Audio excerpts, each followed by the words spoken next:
Hi, my friends. Good morning. We're going to do a read aloud, Adrift at Sea. It's a Vietnamese boy's story of survival. It is by Marsha Forchuk with Tuan and art by Brian Deines. Let's see. And the preview back here says, in the middle of the Pacific Ocean, a fishing boat overloaded with 60 Vietnamese refugees drifts. The motor has failed. The hull is leaking. The drinking water is nearly gone. 6-year-old Tuan watches the endless horizon and wonders if rescue will ever come. In the first picture book of its kind, Marsha Forchuk and Tuan recount the true story of one family's brave journey toward a new life in North America. Sounds interesting. Let's see what happens. I'm going to read the page, and if there's a picture to show you, I will show you after I read, okay? So, Adrift at Sea. So here's some pictures, some real pictures. It's Tuan, Lon, Lynn, and Lone right here. And then over here we have Tuan's mother and his sisters and him. Right there. And then this picture right here is their grandmother at the airport before their flight to Canada. And his cousins, it says. Cool. All right, let's start the book. That was kind of cool to see those pictures. So this must be a true story since we're seeing real pictures. Let's see. When I come home from school today, a jug of water and bags of dried food sit by the floor. Ma gathers me into her arms. Are you leaving me now too? I ask. A year ago, Ba had left with my older sister, Lynn. Now, there are just me and my sisters, Lan, Lon, and Van. We live with our aunts, uncles, and cousins in Ho Chi Minh City. I am leaving, says Ma, but you are coming with me. When? Tonight. She holds a finger to her lips. The neighbors cannot know. Here's the picture. This part is illustrated. We'll see if we get to see maybe some more real pictures, maybe in the back. That night, I toss in bed. What will my future be? I can hold Ba's cap to my face. The scent reminds me of his last words. Be brave, Tuan. Ma touches my shoulder, and I jolt awake. I dress in layers and tiptoe down the stairs. Lan, Lon, and Ma are there. Aunt waits with 2 of her children, but not little Thao. Aunt Bang and Uncle Hai are not there, nor are their children. Uncle Tri is not there either. So he was saying that he was holding his dad's hat, his cap, and he was smelling it, trying to remember the last words he told him before he left. Then it hits me. Where is my sister Van? She's too young to travel, says Ma. I almost cry out. Our family is to be broken yet again. The look on Ma's face silences me.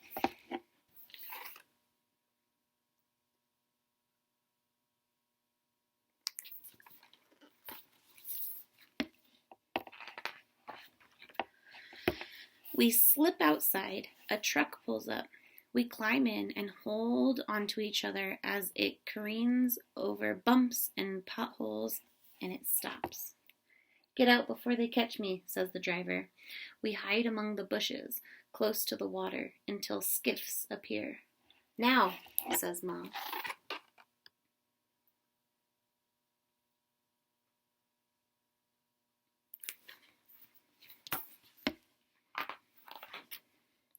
I jump over rocks and bushes, running to the boats. Guns fire. One bullet pierces a clump of dirt right by my foot. I stumble and roll, head over heels. I get up and keep running. Soldiers shout. My heart pounds. Scary. Look at those gunshots.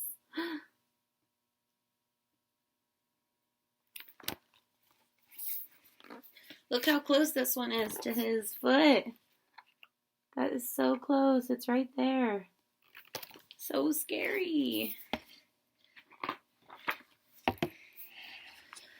Lone scrabbles onto a skiff, pulling me in. Strangers crawl in beside us. Where are Ma and Len? My cousins, my aunt. The boatman pushes off. Help me! It's Ma clutching onto the side, knee deep in water. We pull her in.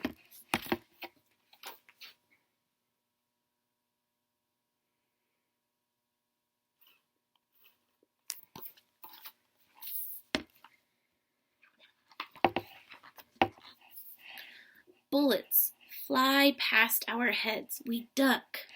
The motor kicks over and we speed away. When the gunshots subside, I realize the horrible truth. The rest of my family is lost. We travel in terrified silence.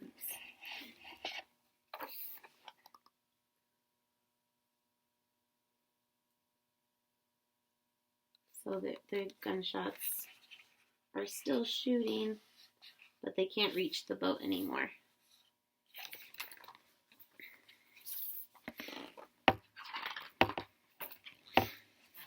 The sea is empty for long minutes, but now a large fishing boat appears. They lower a plank. I walk across, looking down into the moon-lit, inky sea, numb with sorrow. Another skiff. Lan! Aunt Niha. Sorry, there's an H in there. It has two G's, N-G-G-H-I-A. And I didn't see the H for a second. So Aunt Niha, I think the G's might be silent. I don't know. Is beside her. Cousins, too. Our family is found. That's happy, right? He thought he wasn't going to see them again. So there he goes.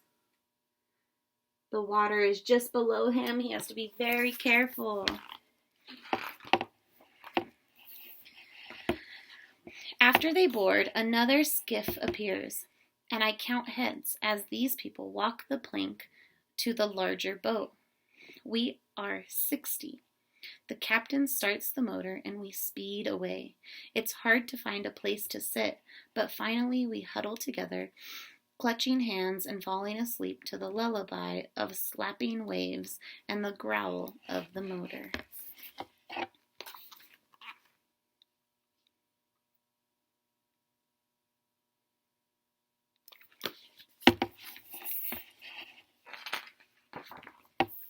Next morning, the sun burns down onto my face and my throat is like paper, so it was really dry. What I would love is a tall, cool glass of milk, but I know that's not possible. Ma, can I have some water? She pours a trickle into the cap of the jug and hands it to me. I gulp it down. More, please. This trip lasts 4 days, she says. This is all the water we have. So it's just a little jug. I don't know how tall it is because we're only seeing part of it, but this is all the water he got that day. Just a cap full of water. And he was already really thirsty. I take off one of my shirts and put it over my head to block out the sun. I drift in and out of sleep, thinking of water, dreaming of milk. My lips crack and my skin peels. So he's getting like a sunburn, right? From the sun. So there he is. He put his shirt over his head to block the sun a little bit.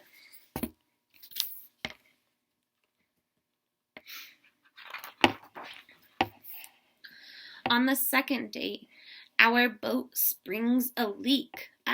I wish I could drink the water that laps around my feet, but it's full of salt. Ma and Niha take turns bailing. So that means getting buckets of water and throwing it out of the bucket, like scooping it up and throwing it out of the boat. It's hard work, and a few offer to help. Don't they realize our boat could sink? The captain gives them a bottle of water and thanks. We hide this treasure in our bags. So there they are, bailing the water that was getting inside the boat.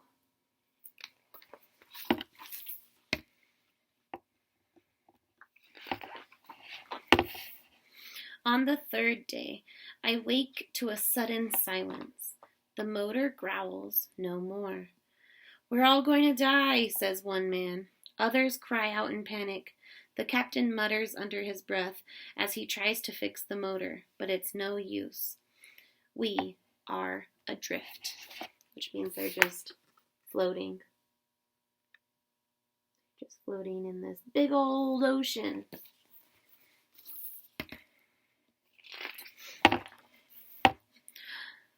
On the fifth day, I spy a boat drifting like we are. That night, as I sleep, that other boat is suddenly bright with fire. I wake up to the commotion on our boat. They think we are a rescue ship, says the captain. They've lit a fire to get our attention. The flames in the distance suddenly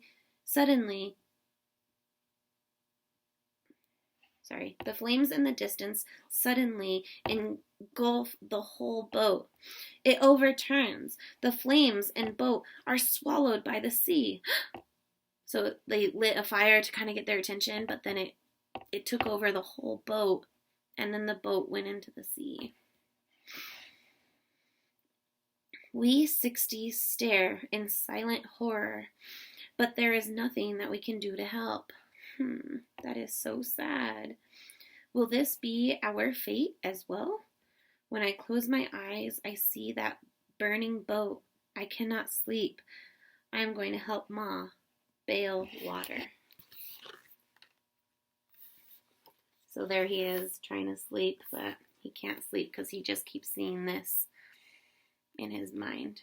That's so sad.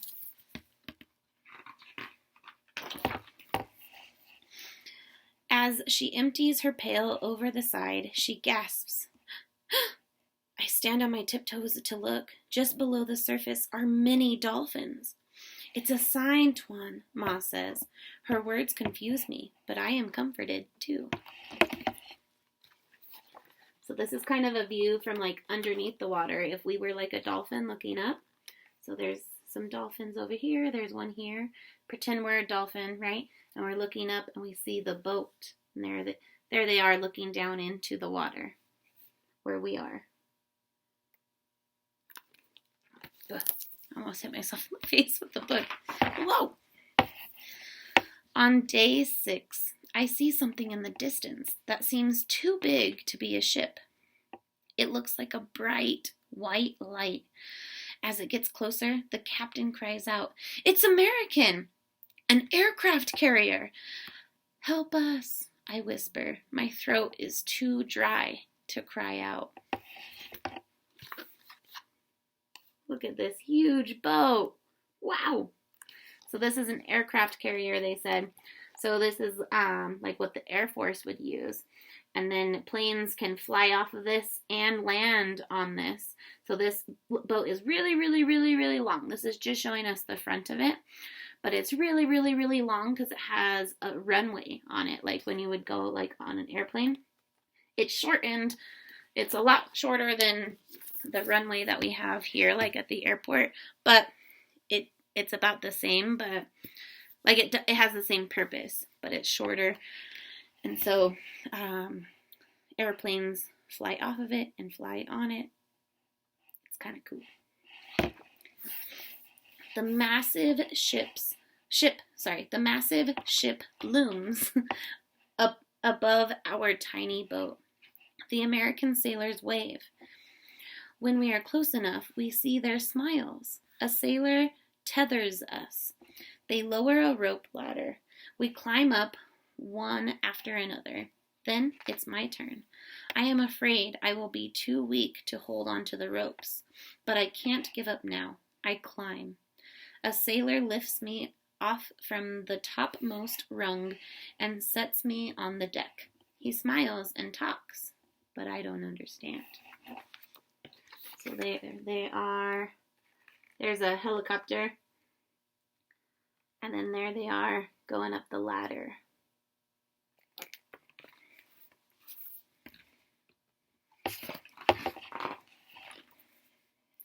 He gives me a tall glass filled with milk. The one thing he's been wanting, huh? I gulp it down. The cold wetness soothes my parched tongue and throat. I hold up my glass, hoping for more. The sailor beams. He gives me another and another. I smile. We are safe. Look what he has. So there's the sailor with the milk. And then look at him. Oh, he has a milk mustache. How cute. Look how happy he is.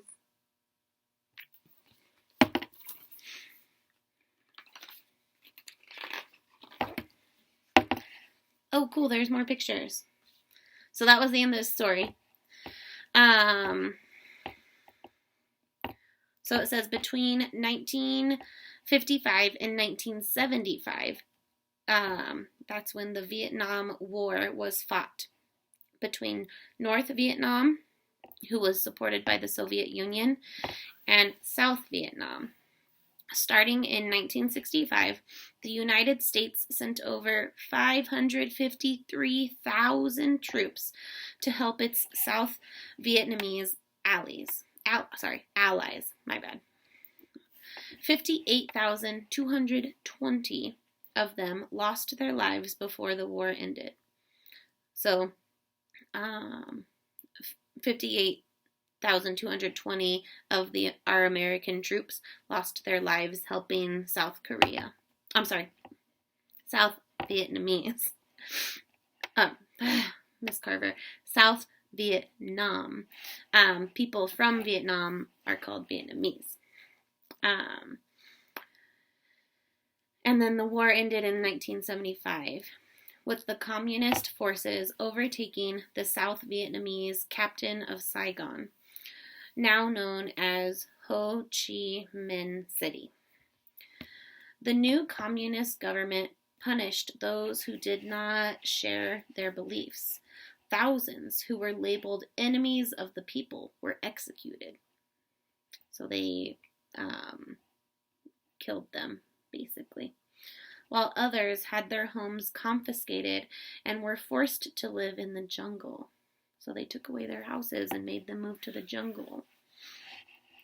The new government made it possible for shop owners to continue doing business, and it also targeted some minorities with particularly harsh treatment. It is a testament of how horrible life was that so many thousands of Vietnamese were willing to risk their lives for a chance to escape. For 20 years following the fall of Saigon, people tried to escape Vietnam any way that they could. The only way out was by sea, and those who could afford it would bribe government officials in order to get their documents and a boat. Those who didn't have the money had to sneak away secretly and without travel papers. Rich or poor, they all ended up in boats not made for long travel on open water, so just like we heard in the story. In 1979, the number of boat people increased dramatically. Large boats filled with refugees tried to land in Southeast Asian countries, but were denied permission until Western countries agreed to resettle them. So a refugee is somebody that kind of escapes their country to go to a different country because the living situations and conditions in their home country are no longer good. At the same time that these large boats were looking for a place to land, thousands of tiny boats started out on treacherous journeys of escape. The people in these small boats faced storms and pirates and risked dying of thirst or hunger. Kind of like how we kind of heard in that story, right? They were so thirsty. They couldn't even like yell out for help because they were like their throats were so dry. So dry. All right, so we have, oh, here's some more. Sorry, I didn't realize it. It's like on two separate sides of the book. So even if they survived the trip and landed in a neighboring country, they were often pushed back out to sea with no place to go. Temporary refugee camps were set up along the shores and islands of Malaysia, Thailand, Singapore, and other neighboring countries. But they became so overcrowded that food and water had to be strictly rationed, and sanitation was a problem. So they were like restricting how much food and water that everyone could have. That's what rationed means. Like they kind of have to make their portions smaller. In June 1979, the Southeast Asian countries declared that they could not accept any more refugees, so they couldn't take any more people trying to escape their countries. The United Nations convened in July to deal with the crisis. Southeast Asian countries were persuaded to continue providing temporary shelter, and Western countries agreed to accelerate the resettlement process. So that just means that they agreed to try to hurry up the process of trying to make a deal for everyone. Most of the refugees ended up settling in the United States, here, in France, Australia, and Canada. All right, so we have some pictures. So we have a map showing the journey of Tuan and his family. Wait. Okay, so on this map here, sorry.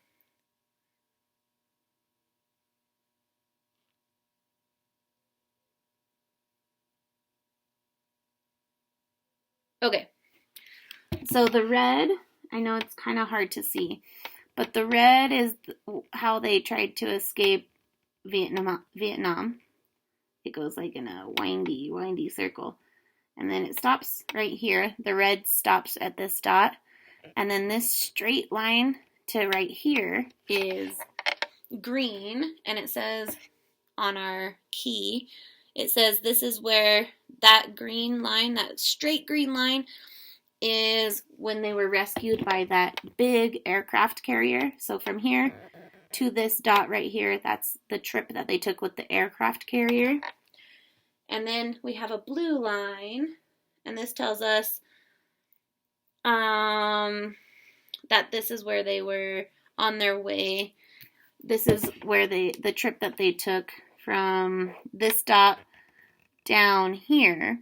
This is their journey to the refugee camp that they stayed in, and then finally on their way to North America. All right. So this is Saigon City Hall. This is a picture of Saigon City Hall. And it says this is a picture of a crowded boat. A crowded boat. A fishing boat. An overcrowded fishing boat with Vietnamese refugees. Okay, down here, this is a picture of Tuan's father. at his job during the Vietnam War. He was working for the Americans as a translator. So this is, sorry, I want to make sure you guys can see. This is Tuan's dad. His name is Nam. Here's Tuan's sisters, Lynn and Lone. His sisters right here. And then down here, this is a picture of him and his sisters. And then here on the bottom is a picture of Tuan's dad and his oldest sister that first left. Remember, he said that his dad had left with his sister. That was them on their journey. They were in a refugee camp in that picture. And look how cool this is. This is Tuan and all of his family, all of his sisters and his mom and dad in 2016. This top picture is them most recent, well, not most recently, but more recently. So there they are. That's cool. And then this bottom picture is him and his family, his wife and his 2 kids. How cool. So it says, in 1980, Tuan's mother and his father wanted to get the whole family out of Vietnam by boat together, but they realized it would be impossible because Tuan and his sisters were so young.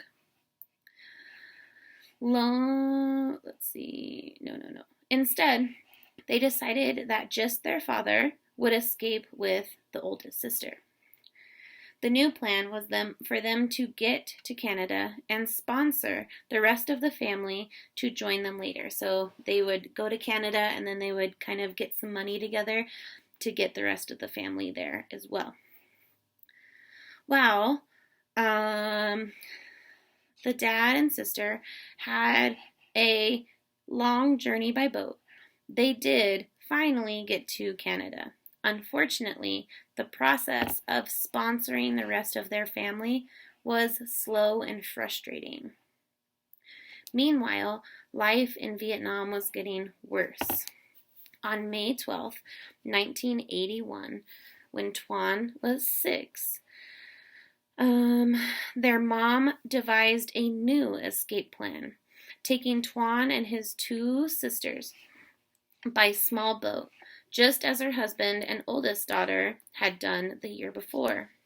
It was a terrifying and risky journey, and she made the difficult choice of leaving her youngest daughter behind with her sister and brother-in-law because she was afraid that she would not survive the journey.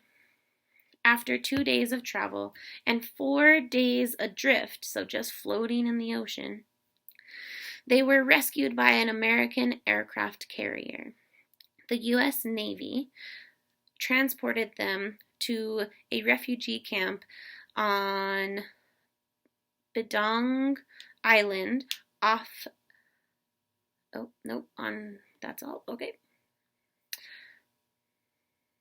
2.5 months later, they were transferred to a different island.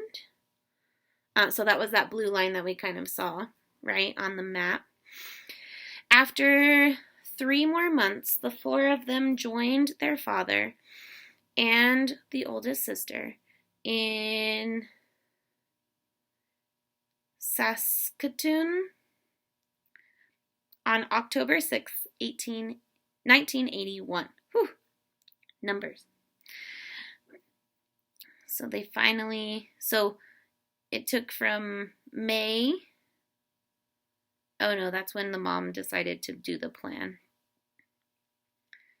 So around May, that's kind of like when we get out of school for the summer, until around October, which is next month. So a couple months after we restart school again, that's how long they were separated That's how long their journey took for them to get to the dad and the oldest sister. But they were already separated a whole year before that. That's so sad to be separated from your family for a long time. Finally, on December 12th, 8-year-old Van and her grandmother rejoined the family in Toronto, Ontario. Well, united at last, the whole family went on to build rich lives in their new country. Today, Tuan and his wife, Ade, I think is maybe how you say it, or Edie maybe, who herself is the child of a boat family. So they both came over on boats.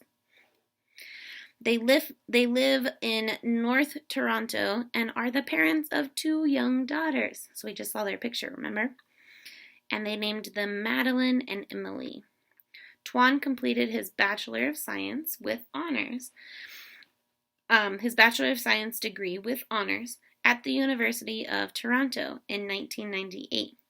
Then he completed his master degree at the University of Vermont in 2003.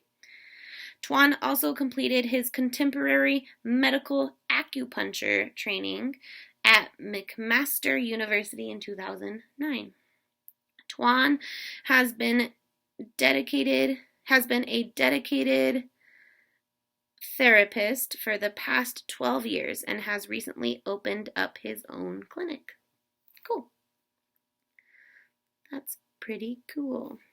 So we can see him kind of now, right? This is him now with his daughters and his wife. And then it's kind of cool. We'll go back to the front pictures. And we see him when he was a little boy. You can see right there. So it's kind of cool. We get to see his pictures from when he was a little boy to more recently, right? It was still from a while ago, but more recently. So that was Adrift at Sea, a Vietnamese boy's story of survival. So they were kind of just floating around in the ocean for a long time, longer than they needed to be. But they finally got rescued. And he is being successful in his life, and that's so cool. I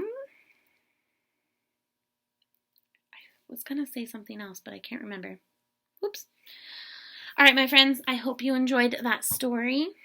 Now I'd like you guys to pay attention to the sub because you guys have a little activity to do using that story that we just listened to. And I'll see you later on. Bye.